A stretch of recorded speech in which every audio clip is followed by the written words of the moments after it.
Hey, how's it going, guys? I know I'm wearing a new hat, Mac Tools, yeah, but don't worry, I'm still wearing my Snap-on shirt.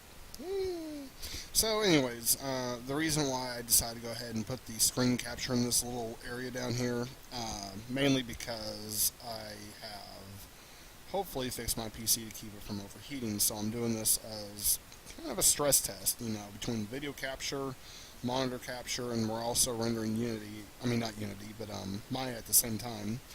I'm hoping we won't get the same errors that we did where my temperature reader off to the side, over here where it was yesterday. I'm hoping that doesn't, pop up anymore. So uh, when we left off with the scene looking like this. Now, if you zoom in, you can see that this has some kind of sharp edges. Wood doesn't really do that. Over time, it will curve up, but it won't have sharp edges like that. So we're going to go ahead and start working on that by fixing it, making that look a little bit more organic, I think would be the proper word to use. So on your keyboard, if you press 3, this will go into the smooth view. As what we want to do is we want to hold down the right mouse click button, click on the edge, and we're just going to select all of these edges in here. And basically each time I'm hovering over an edge, I'm holding down shift, so this way it will always select them, but also I'm double clicking at the same time. This way it'll select the complete edge loops. Now if you're trying it like this and you hit R on the keyboard, you'll realize you can't do it that way. The purpose of me showing you that is basically just to kind of give you a heads up on that. So back to the modeling. I'm going to actually move these in kind of close. I don't want them touching. The reason why I don't want them touching is because you run into things like that. So I'm just going to click on all of these and just start kind of going through them like so.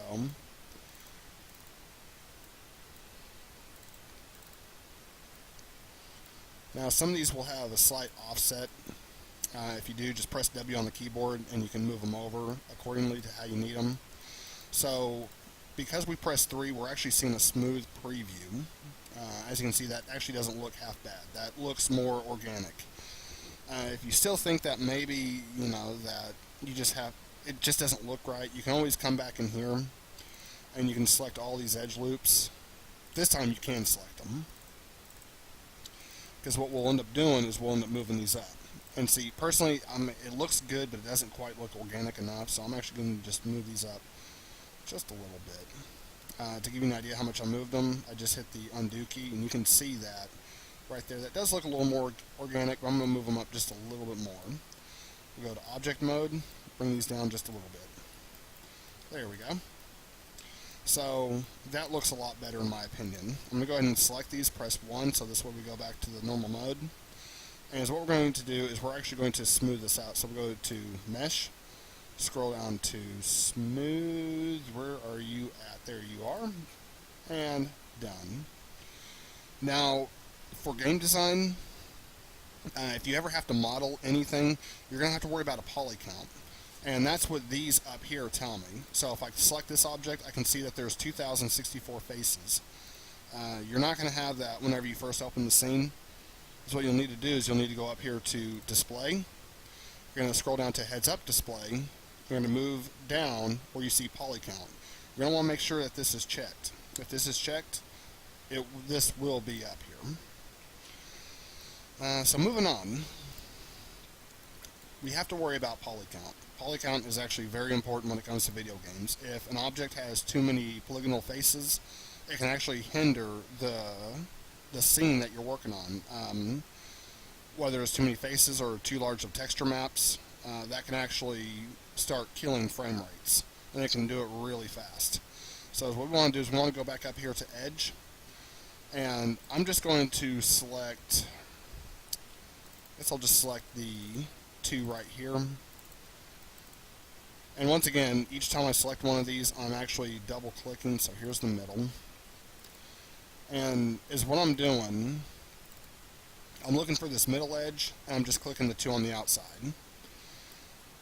That should be good. Now, as you can see up here, we have 416 faces selected. This object has 2064, as I said earlier. If we come over here, it looks like a trash can. Oh, no, I'm sorry. It looks like 3 dots and an X. This is delete vertices and edges attached to selection. I'm almost sure you're not going to have this. If you don't, I believe it's under Edit Mesh. And it's going to be down here under Edge. And you just click on this, and it'll do that. If you remember from the previous tutorial, I said to hold down, if you don't have that, you just hold down Control-Shift. Then you'll click on Edit Mesh and scroll down to delete edge vertex. By doing that, you can put it up here on your shelf. By the way, that's what this is called. This is called a shelf up here. I don't need that, so I'm going to go ahead and delete it. But I would recommend keeping that on your shelf because that's going to be a very common tool to use. We don't need this middle edge right here.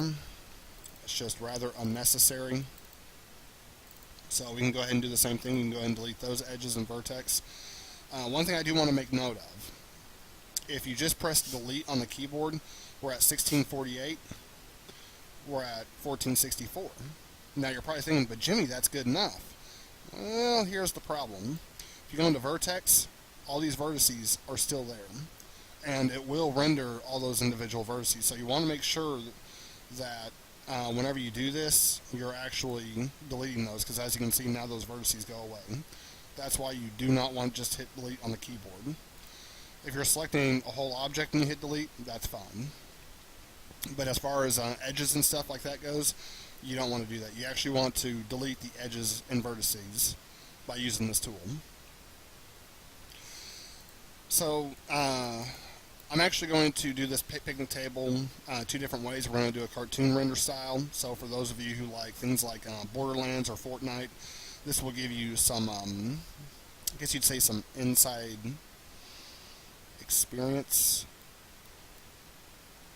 Okay, I thought I was seeing something like, wait a minute, what is that? So, let me just look to the side. Yeah, see, that's fairly flat. That's how a 2x4 would look. We're going to have 2 different sets. I'm going to show you how to do both UV sets. I'm going to keep these boards right here straight, so if you like that look a lot better, then we'll go with that. And if you like the rustic look, like what my scene is going to have, you'll know how to do that. For those of you who are working with, you want straight boards, let me go ahead and frame in on this. The easiest way to do this, you can simply add divisions. That is not what I wanted. You can simply go into Mesh, and you can add divisions. Where is it at? It's not under Mesh, apparently. I don't know where it's at. But basically, the point I was trying to make is I would not recommend undoing this. Instead, you're going to want to click on this, which this is your Edge Loop tool. This is, well, split selected, ring, whatever. This is your edge. No, that's target weld. I know that this is my edge loop. Yeah, this is my edge loop. Okay, I don't know what I was thinking. I'm just tired. Yeah, you don't just want to add divisions. You don't want to just do a bevel or anything like that. In fact, while I'm thinking about it, let me go ahead and show you this. And if you do an edge loop, hit undo twice. I don't know why. Maybe it's just a bug in 2018, but hit undo twice, where it looks like this again. If it doesn't look like this, you may or may not have problems. I've ran into issues, you may not, I don't know. So, to do a bevel, it's going to be under Edit Mesh, and usually it's like the second or third one down. Mine is the second one down. Click on that, and you can actually change the depth of this bevel if I can actually ever get it selected. So, under the attribute editor, we're going to click on Poly Bevel, and you can actually change these numbers. So if you want to go more with a beveled edge, you're more than welcome to. Do not smooth it afterwards, unless once again you're trying to go for a rustic look. For me, instead, is what I'm wanting to do. There we go. Is what I'm wanting to do is we may end up doing a bevel on a couple of these just to give you some more choices, but I'm going to show you the way I normally do it. So I'm going to come in here. I'm going to add, oops, there we go. I'm going to add an edge loop, one right there. I'm going to add one right here. I'm going to add one right here. I'm going to add one down here. See what that looks like. Yeah, I thought that would happen. Okay, so we need to add 2 more. 1 and 2. There we go. So as you can see now, when we press 3 on the keyboard, that actually looks really smooth.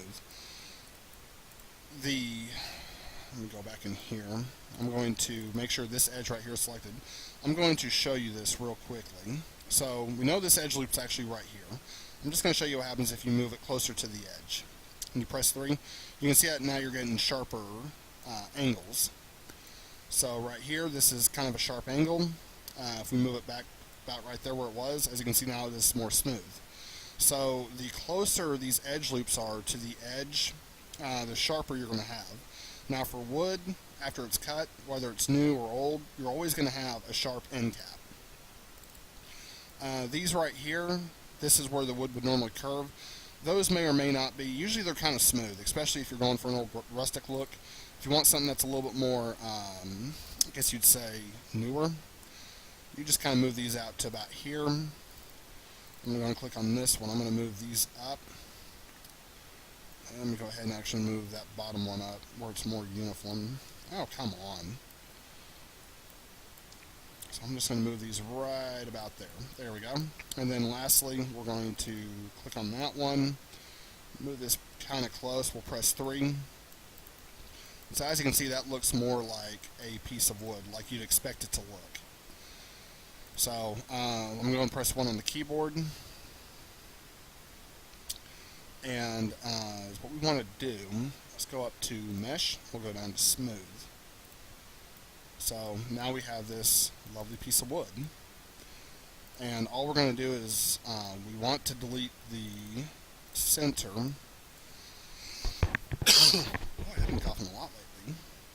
So we don't want the center vertices. Those are not going to do anything for us. Because this wood is straight, we can also delete these here in the middle as well.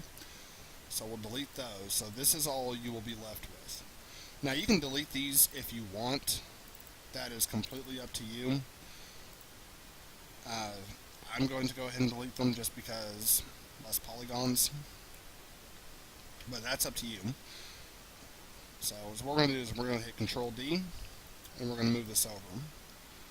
Right about there. Then we'll click on this one, and we'll just go ahead and delete it. That's not what I wanted. We'll do the same thing.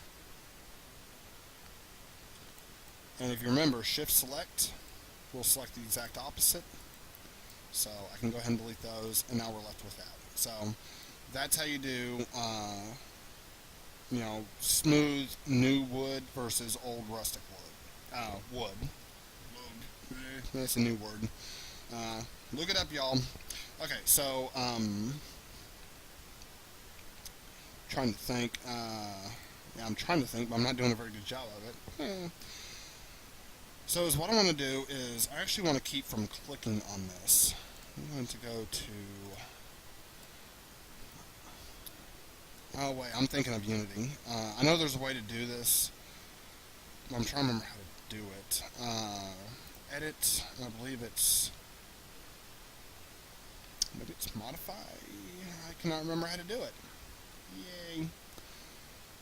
There's actually a way to do this, and I just cannot remember what it is for the life of me. For that, I apologize. So I'm just going to leave it alone. Next thing we want to do. Up here, under the Attribute Editor tab, we have a lot of tabs. I'm sure you all would agree with that. So I'm going to select... Actually, no, I'm just going to select everything. If you're still in the process of modeling, I would not recommend undoing this, but we know we're done modeling all of this. I'm not worried about these pieces of wood, smoothing those out or anything like that. So what you want to do is you want to go up here to Edit. You're going to scroll down to Delete All by Type, or you can do Delete by Type.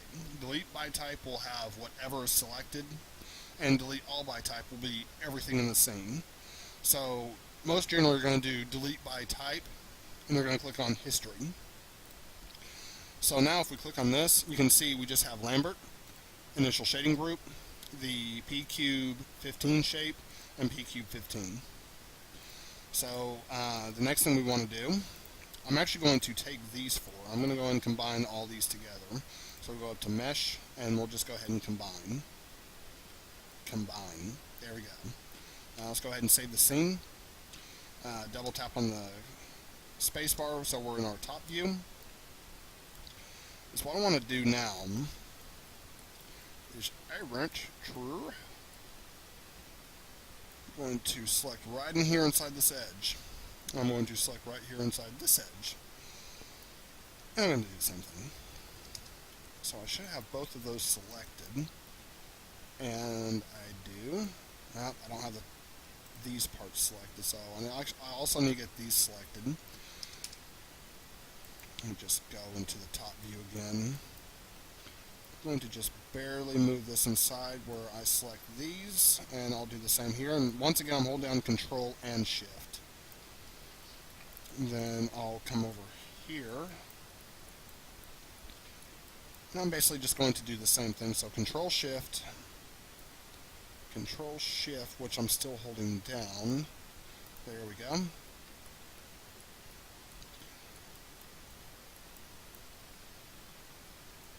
Now, one thing that's worth noting, I could just do this to one side and then duplicate it. I'm going to show you both ways.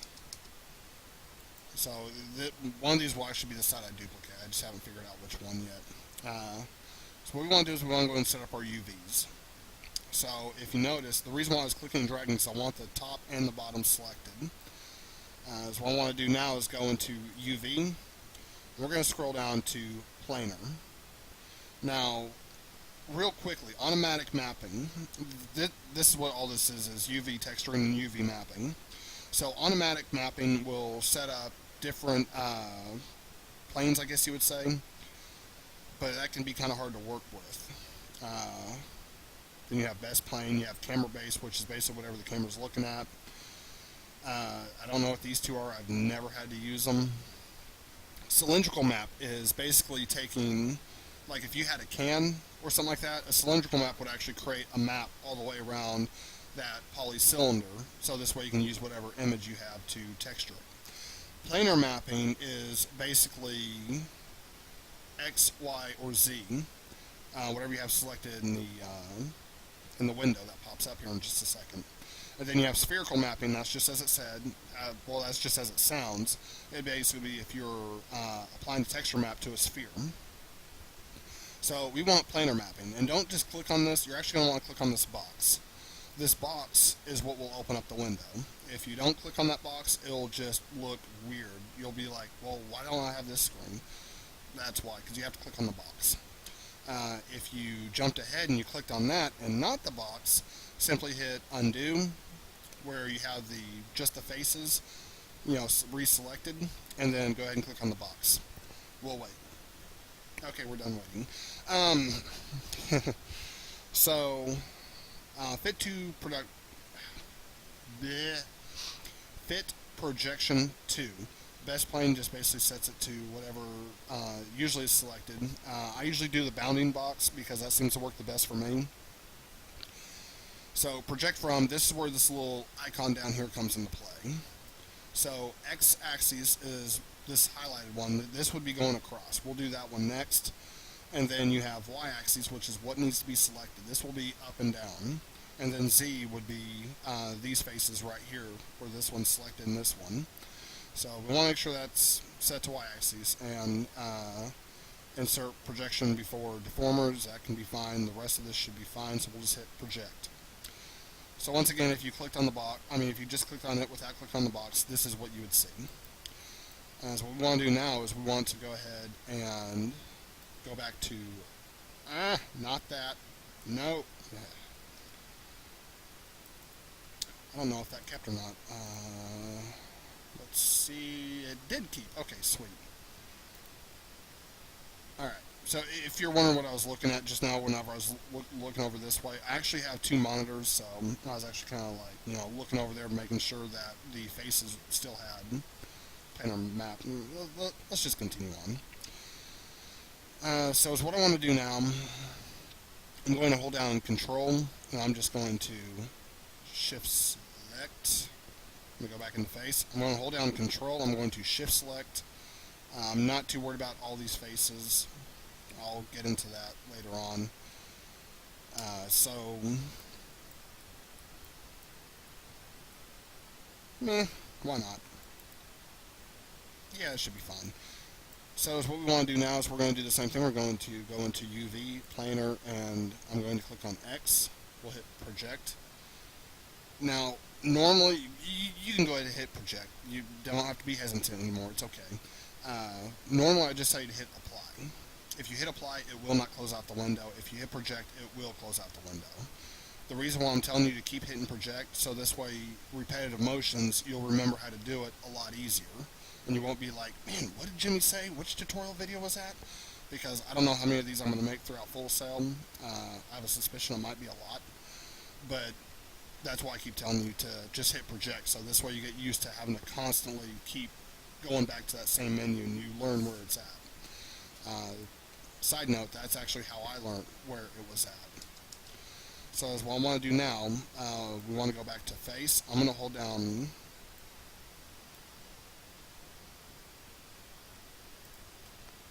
That was weird. So I'm going to hold down Control Shift. I'm going to select everything. So as you can see now, I have all sides selected. This time, instead of holding down Shift and Control, I'm just going to hold down Shift by itself.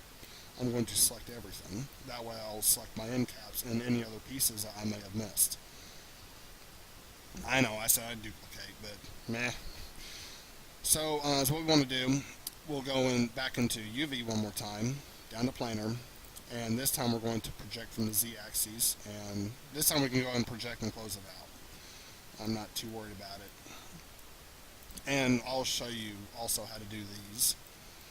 Now earlier I said you don't want the middle ones. The reason why I have the middle ones still here, because if you look at this, you'll see that it actually kind of curves all the way down into the middle. That's why I did not delete those. So, what we need to do, I have Photoshop opened. If you do not have Photoshop, MS Paint will work just fine. I'm using Photoshop so I can create a PNG image with an alpha channel because there is something I do want to show you. I already know y'all are going to run into this problem, and this will save you a lot of hair pulling and headaches. So what I want to do first, I want to unlock this background. And I know if you're on MS Paint, you can't just delete the background where it's just checker patterns. In Photoshop, checker patterns means that's all alpha. There is no channel there, it's just an alpha channel. However, what you can do in Photoshop is you can go ahead and create a square. So I'm just going to create one right here. I'm thinking probably right about there-ish. I'm going to click on my paint tool. I'm going to select like a brown. I'm thinking like a light brown. Somewhere in there. Yeah, I think that would be perfect. So we're going to create that. And then I'm going to come in here. And this is where you can kind of have a little bit of fun. I need to make that brush size just a little bit larger. That's too large. Come on, Jimmy, get your stuff together. I'm just going to kind of like come in here and do this.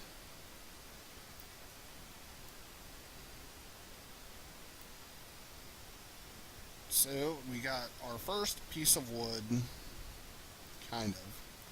If you want to, you can even create like a little knot hole. That's fine. That's completely up to you. I'm not gonna scold you for it. You know, if you want to add a little bit of extra detail for cartoon textures, normally I'm gonna say between 3 to 5 colors, nothing more, because this will give it an actual cartoon look.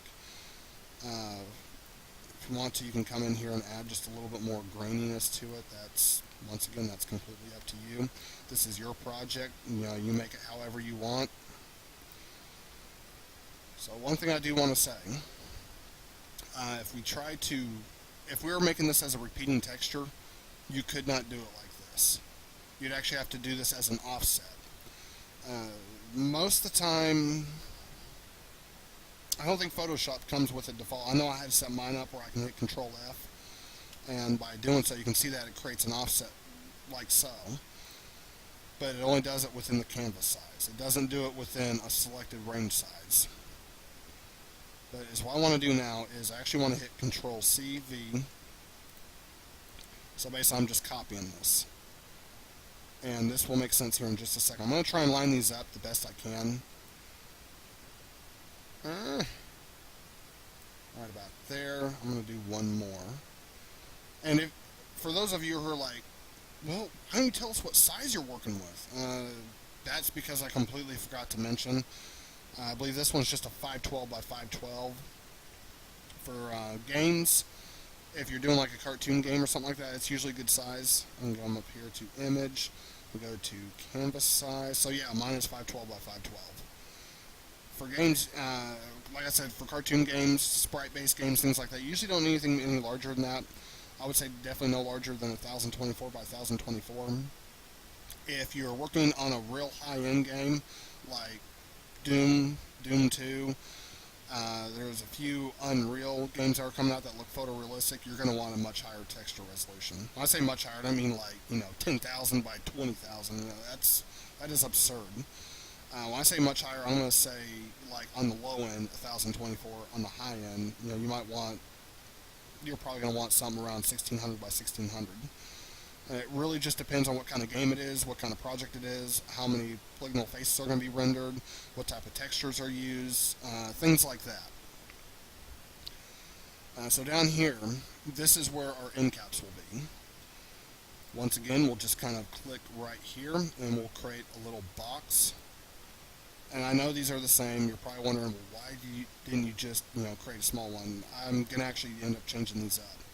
For now, let's create our box. In MS Paint, you do have this little eyedropper tool, so we'll start with that. We'll just fill this area, and then we'll click on the eyedropper again, wherever it went. Click on that, and I'll just start brushing in like little swirls.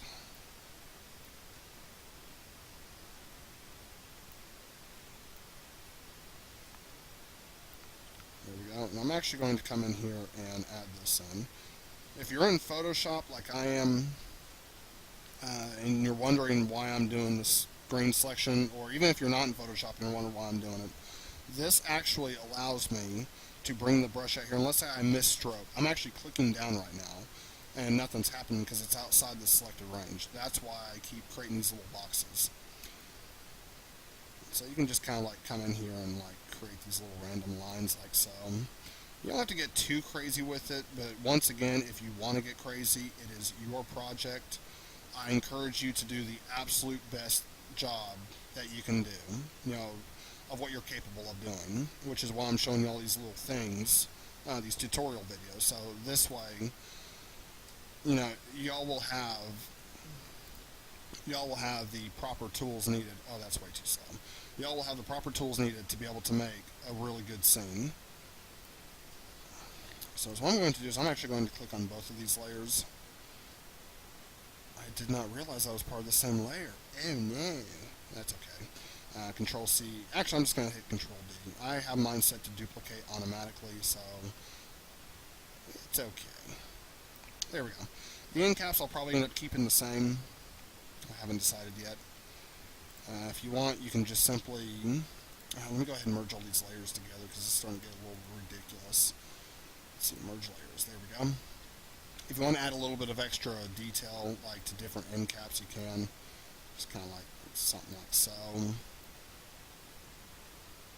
Just to give a little bit of variety, Nothing too crazy.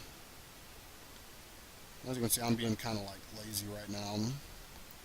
But Jimmy, you just said do the best job you can. I know, but for tutorial purposes, I am trying to speed this tutorial up because I am highly sleep deprived. I blame it on the dogs. That did not come out right. Besides the point, moving on. Okay, so here we are.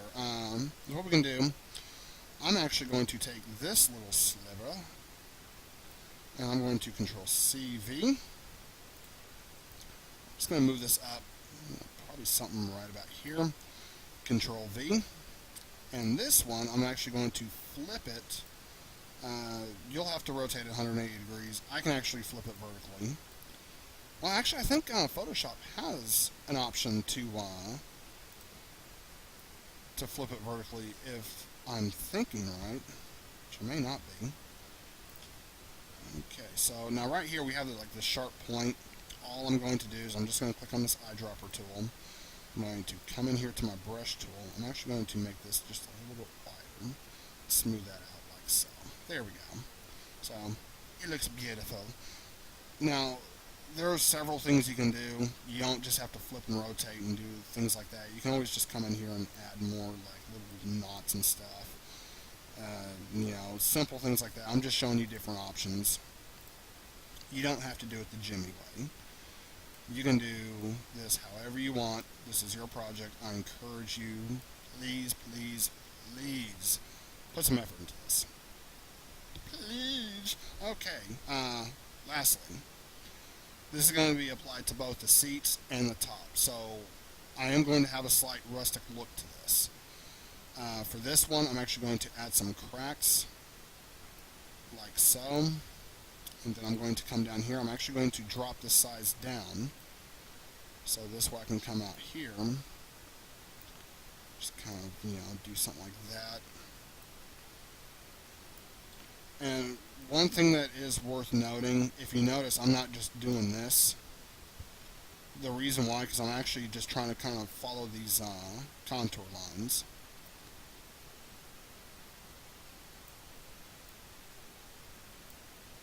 So, we'll keep that one the way it is. I'm happy with it. And we're going to go ahead and save this as a PNG file. So I'm going to just save this as PNG. Actually, no, I don't want to do that. Wood, cartoon, texture, then what did I save that under? I think that's under, did I create a TEP folder? So we'll save it underneath the TEP folder or whatever folder you're working in, wherever your Maya binary is. You don't have to save it there. You can always search for it. The reason why I do it like this, because it's easy to access. Let me show you. So I'm going to click on both of these. I'm going to go to rendering. And this is I can never pronounce this right. I think it's just called anisotropic material. This will kind of give it a little bit of, it will reflect. All these materials can actually reflect, except for the Lambert. I don't think the Lambert can. But basically this just kind of gives it like a nice little highlight like metal would have. Blend material, you can use that as a metal as well, but it just creates one little spot. It doesn't actually wrap around the UV texture. And then you have a Phong material, and you have Phong E. And usually I'll use either one of these, it's just whichever one I like better. I don't know what the exact difference is, not going to lie. For this, I actually want kind of a shininess. I'm going to use a blend. It'll make sense here in a second, I hope. I'm going to use a blend material. What is going on in my... Okay, there we go. Oh, it created two. You bastard. Meh. Okay, so we're going to click on this little checkered. If you already like the way it looks and you just want to change the color, you can simply click on color. Tune the color whatever you want. It doesn't matter. But because we made this texture map, let's go ahead and use it. So I'm going to click on this checker pattern and come over here to File. And it's what I want to do is, why is it doing that? So you should be in this window. If not, that's okay. You basically just look for this arrow underneath color and click on the arrow. It'll take you right here. If you're right here, you can just simply come up here to File 1, and you're there. So we want to click on this folder, and I'm going to go back to the TUT folder. Wood Cartoon Texture Open. So this is going to look really weird. Now, right now, you're probably wondering, I don't see anything. Well, the reason why, because we don't have Use Textures selected. So right up here, under this little tab, this beautiful, beautiful tab, you're going to see right here this little checkered circle. If you click on that, now it's textured. So, if you remember correctly, I said I want an alpha channel.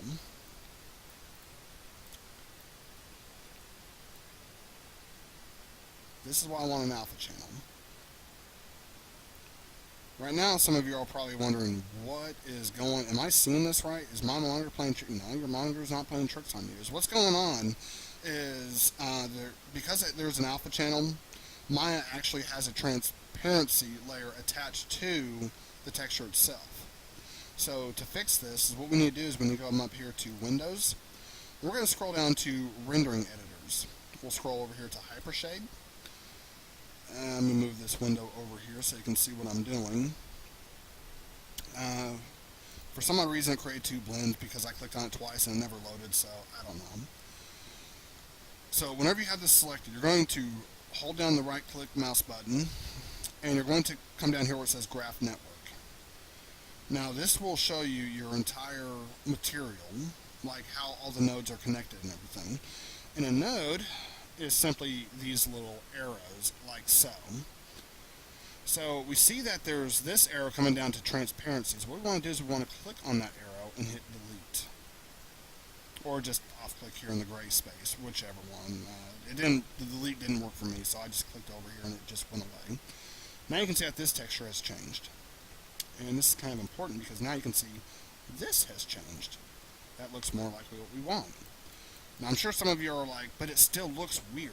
Yes, it does. That's what we want. Because it doesn't have the weird transparency to it, it just looks weird. So what we're going to do now is we're going to click on UV up here, and we're going to click on UV Editor. And once again, you cannot see anything. So with your object selected, we never did a UV map to this. Oops. Okay, well with your object selected, we're going to go to UV Shell. UV basically just allows you to select dots and you can move those around, which we do not want to do. Instead, we want to go to UV Shell. So what is this that I am selecting? This is that face. Okay, so that's what I thought. I'm just going to click and drag. I'm going to move this whole set out. I'm going to click and drag. I'm going to move this. Actually, yeah, I think I'm just going to do it like this. So I'm going to select this first piece. I'm just going to line it right up here in the middle. I'm going to widen it out. And by the way, the WER keys, the move, rotate, and transform, they still work in this view too.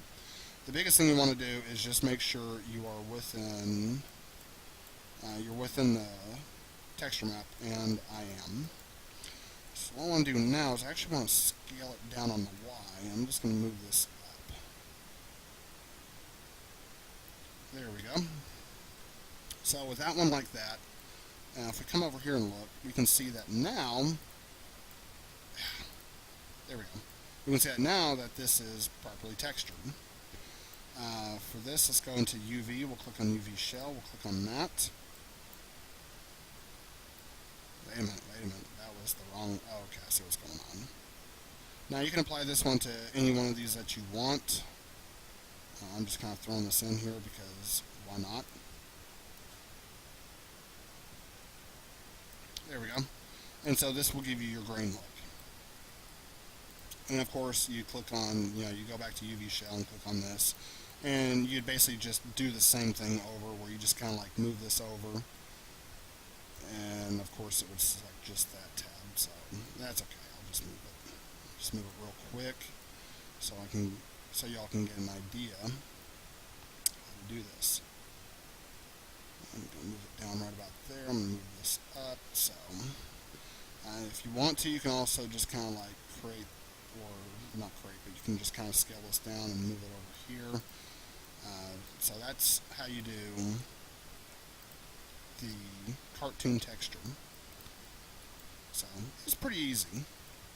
When I say it's easy, I've been doing it for a long time, so it's easy for me because I'm so familiar with it. Next up, if you want realistic textures. So we're going to pop up Handy Google. So one thing you can simply do, just type in wood texture, and you can find wood textures like this. So I'm just going to click on this one. Whoa. Okay, that's not what I expected to happen, but that's okay. So, remember, anytime you download any kind of texture from the internet, you have to cite the author. I'm sure you all know this from the Student Etiquette Handbook, but I just want to repeat it. Make sure you cite the author for whatever textures you use. So I'm going to save this image. Now when you save, make sure it's a JPEG. It's not like some kind of weird web file. So we'll save that. The next thing we need to do is wood texture end. There we go. And we're just going to find one of these images. Actually, we're probably going to want a darker one. So this one would be good, except for it has these little things in it. We don't want that. I'm sure y'all remember that from Creative Presentation, I believe it was. You do not want that. Let's see if we can use this one. Okay, so yes, we can use this one. Now this image is 1000 by 733. We can scale down. That's not a big deal. So we're going to go ahead and save this image as wood cap. Oh, yeah, there's mine. So I'm going to have to actually move that into my tut folder. No biggie.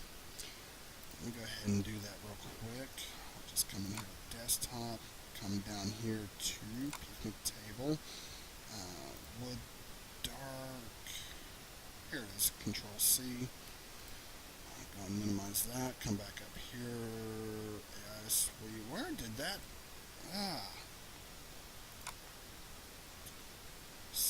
Tab folder. Control V. Okay, there we go. So obviously these are going to be two different colors. That is okay. Oh wait, you can't see it. Obviously these are going to be two different colors. That is okay. All I'm going to do is drag both of them here into Photoshop. The first one I dragged up here to the top tab so it would create a new tab. The second one I'm actually going to draw inside the image, or drag inside the image. I can hide that for now. So what I do want to do is I'm going to go ahead and set all these up so this way I can edit them if need be. The wood cap actually needs to be down. I'm going to turn...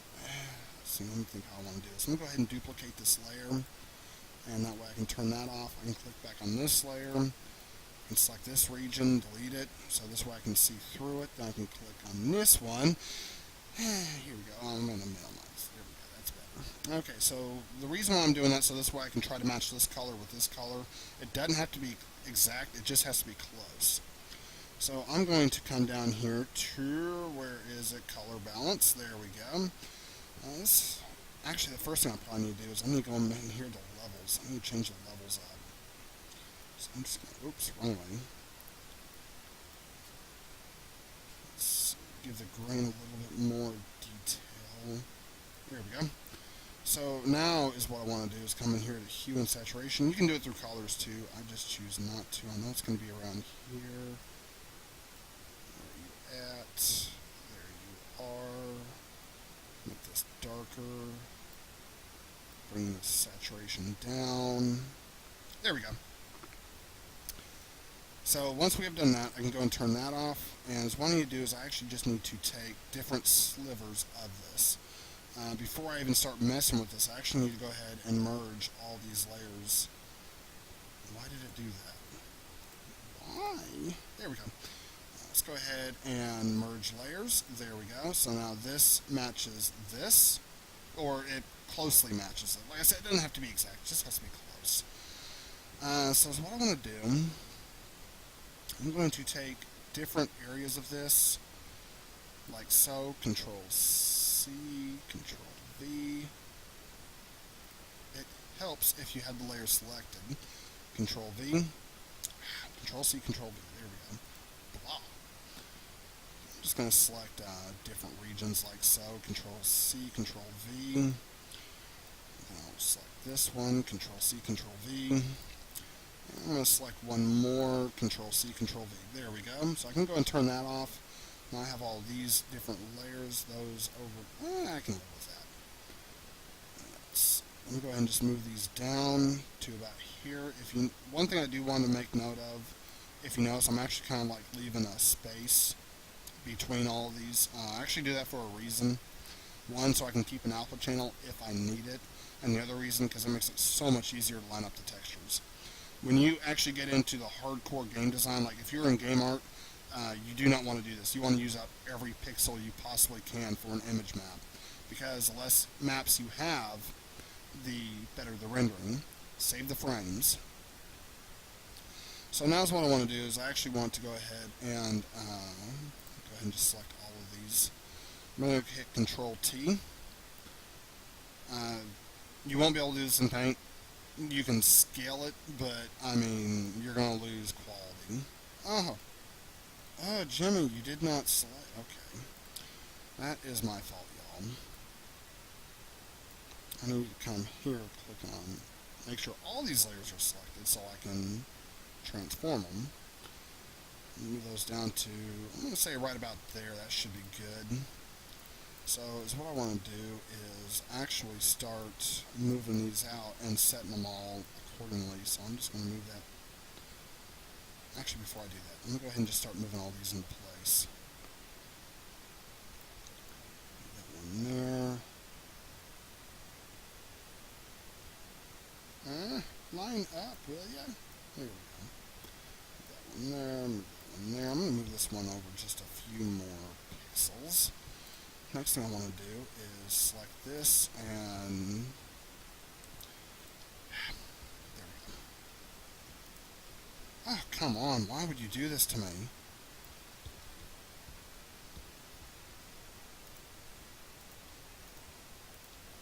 There we go. I don't know why I thought you could do that in Photoshop. Okay, moving on. Base layer. What we want to do, I'm actually going to bring the opacity down on this right about here. With this layer selected, I can actually just come through here and take those out. Easy. So now, lastly, before we export this out, I'm going to select all these layers. I'm going to merge them.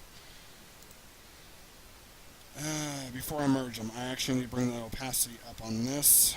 And now I can merge them. So I'm going to go ahead and do that. And with these two unselected, I'm sure by now some of you are like, man, Jimmy is losing his mind. I'm just I'm rubbing my eyes, hitting my mic off my face, and okay, so let's go ahead and there we go. Let's go ahead and export this out. We will do wood text.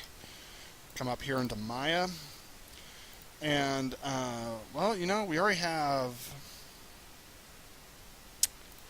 I think I'm just going to apply it to this one. So what I'm going to do is I'm going to come up here to Hypershade. Since I created two blends by accident, I'm going to go ahead and assign this texture to the material, or material to the texture. I'm going to blend. I'm going to click on this, click on File, and wood texture. Here we go. Now, once again, we're going to run into this problem. Y'all should remember how to do this.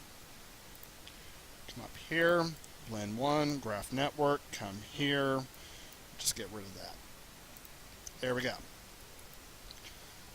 Actually, that lines up pretty closely already, but not quite where I want. So we are going to have to do a texture to this. Yeah, I'm like tired. So as what I'm wanting to do is I'm going to come up here into this window. I'm just going to click on face. I'm going to cheat. Let's go ahead and just create a cylindrical map. Probably help if I had this rotated properly. That is not the proper rotation. I think it's either X or Z at this point. There we go. So let's go ahead and increase the height.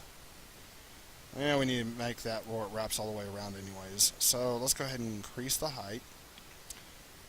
I'm going to increase it to about there. That should be good, I think.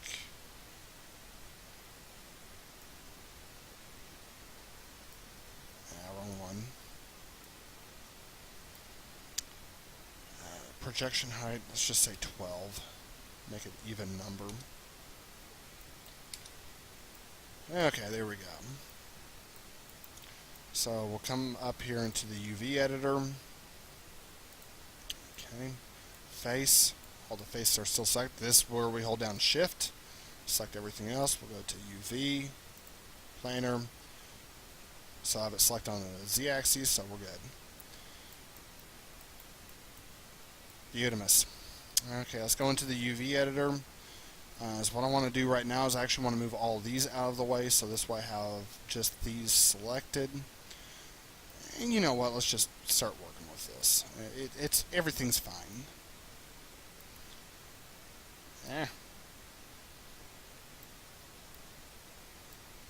Okay, there we go. So let's go into UV shell.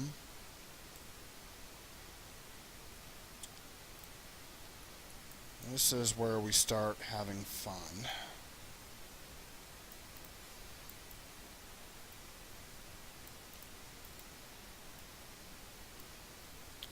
There we go.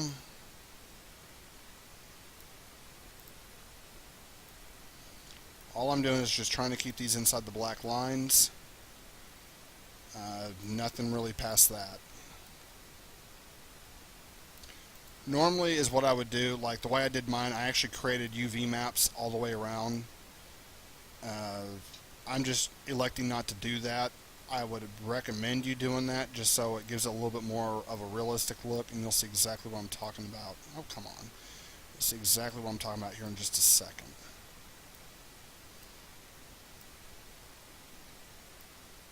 I'm actually going to move this one over here.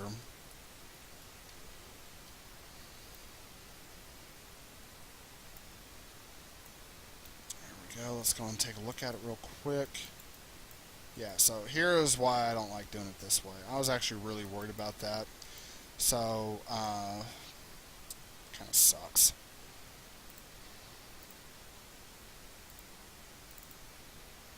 And that figures. Okay, so I'm just going to do it like this real quick. If you want to fast forward the video, you can fast forward the video until you see me moving my picture right here around. When you see me moving my picture, that means you're now at the right spot.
Okay, so if you fast forward the video, which I was kind of hoping you would,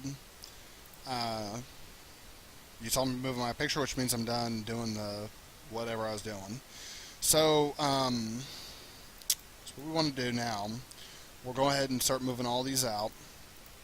Now the boards right here, these should already be set to the proper UV faces. So I'm just going to start dragging and clicking. Looks like I missed some. I'm not going to worry about it. You have the general idea of what to do by now. Oh, come on.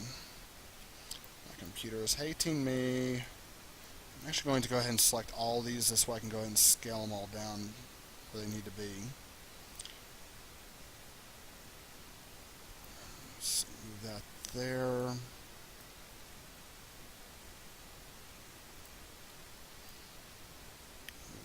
Down, scaling just a little bit. That's pretty close. I need to scale just a little bit more. If you're wondering why I'm scaling all these together, because I have this one right here that I'm just trying to line up. Once I know that one's lined up, then I can go ahead and start focusing on the rest of them. So yeah, that should be close enough. These in right about here. Move that one in probably right about there. Move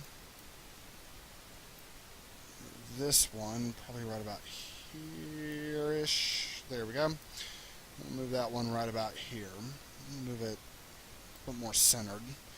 So now that we've done that, we can go ahead and click on these. These are actually the sides. Is what I'm going to do is scale those in. I'm going to rotate them, move them over here. I think this is the right angle for them. I'll know here in just a second.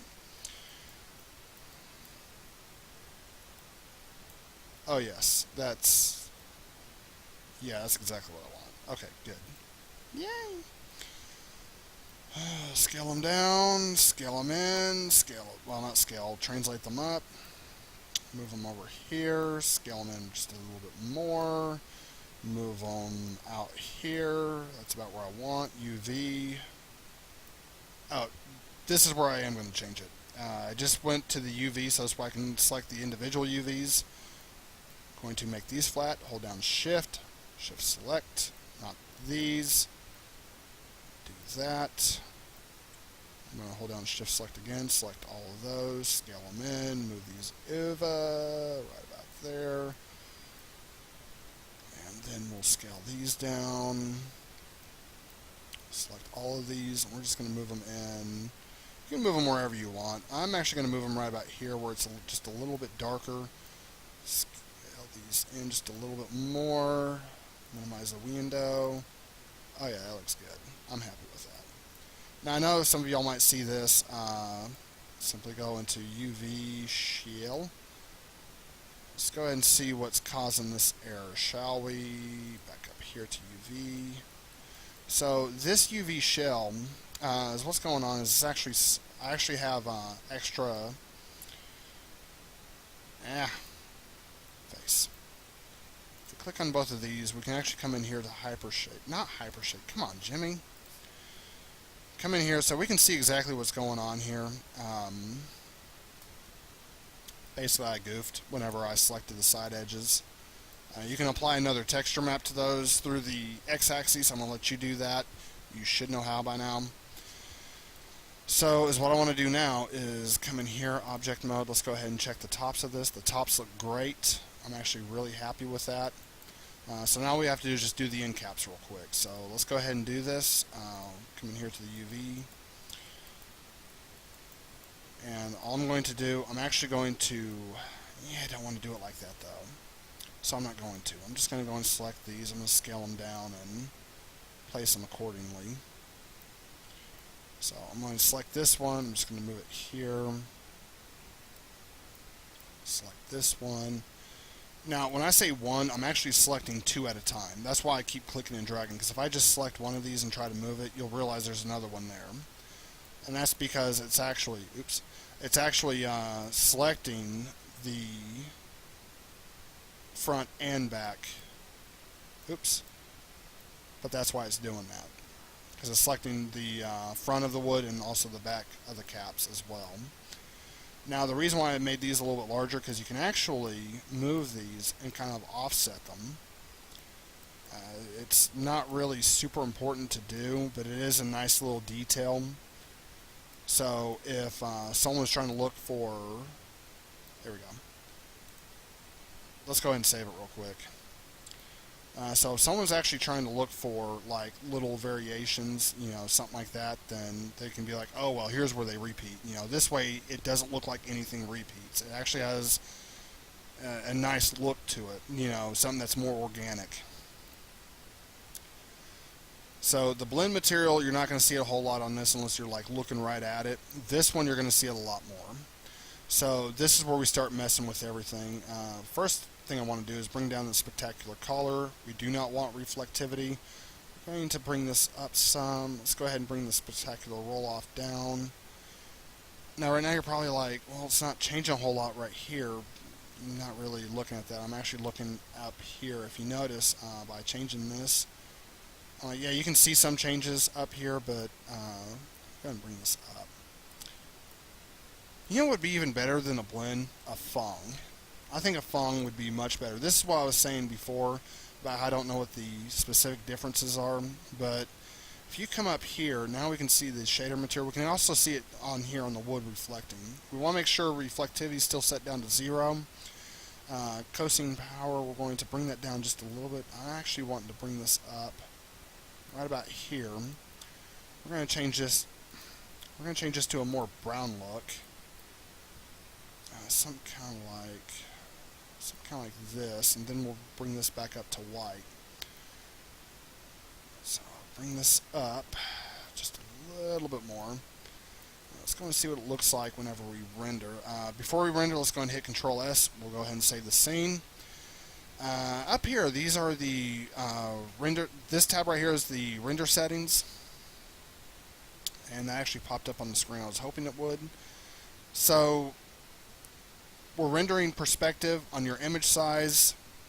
Don't do anything real crazy. You can do either 1024 or 1280.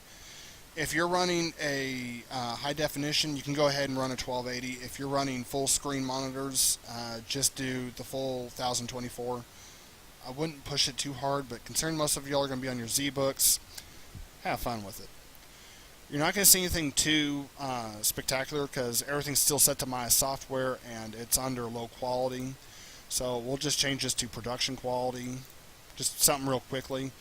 This will give us a good idea on what it's going to look like.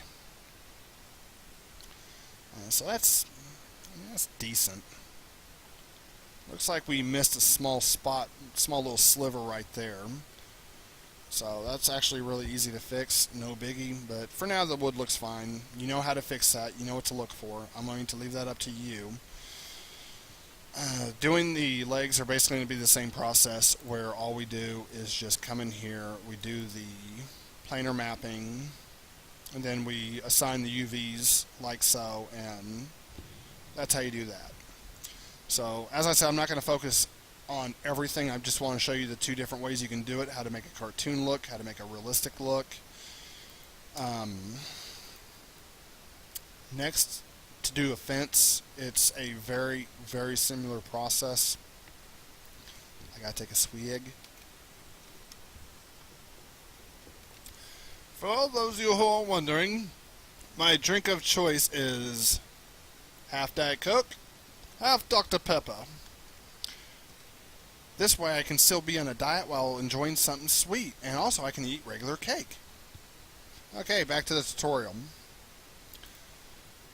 If the director is watching this, he's probably thinking, man, this is one weird student. So, just going to make this right here. Control D. Control D. And right there. Control D. The purpose of this is I am actually creating different types of fences. This is not what a 2x4 would look like, so we actually need to make this just a little bit taller. Probably right about there. There we go. Yeah, it should be fine. Okay, finally it happened. If you ever run into this problem, you're like, what? Let me try that again. Let me try to move it. But this keeps popping up. I'm actually glad that this finally happened. Press W on the keyboard. That's it. I don't know why Maya does that. If you try to click on it and it goes into scaling or whatever, just rotate through all the keys and you'll see it works just fine. I do not know why it does that. I've been waiting for this to happen so I can show you. What am I? I'm at 1 hour. I'm already at 1 hour? Wow, I'm really at 1 hour. Okay, so I'm going to have to remember that. 103. So I'll have to post that in Discord. So I'm just going to go over this real quickly. I'm going to show you how to make a privacy fence. All privacy fences have 3. Sometimes they have 2, but most of the ones I've seen have 3. So we're going to create this. I'm going to scale this in where it's real thin. I'm going to scale this in like so. Privacy fences usually go into the ground. Okay, the reason why this is happening, because it's snapping. If that ever happens, it is somewhere. I believe it's under Modify. Now I don't want to make the object live. I want to snap align object. Okay, that's a new one on me. So, is snapping selected up here? Maybe. Nothing is. Okay, that is really weird. What is... Why is it snapping? That is weird. Okay, I can honestly say I have never ran into this problem before. I can legitimately say I've never ran into this problem before. That's a new one on me. Does it? Yeah, it snaps in scale too. That is odd. I can honestly say I've never seen this before. That is the weirdest thing I've ever seen. So I'm going to go ahead and say, I guess I'm going to go ahead and stop the video right here. And we'll continue on with the modeling of the fence in the next tutorial. I'm tired. I'm not going to investigate it. I don't want to waste y'all's time trying to figure out, like, what is going on? I'm just going to do a quick search, find out what's going on. And then in the next tutorial, I'll show you what I did, what the problem was, what I did to fix it. And so I will see you there.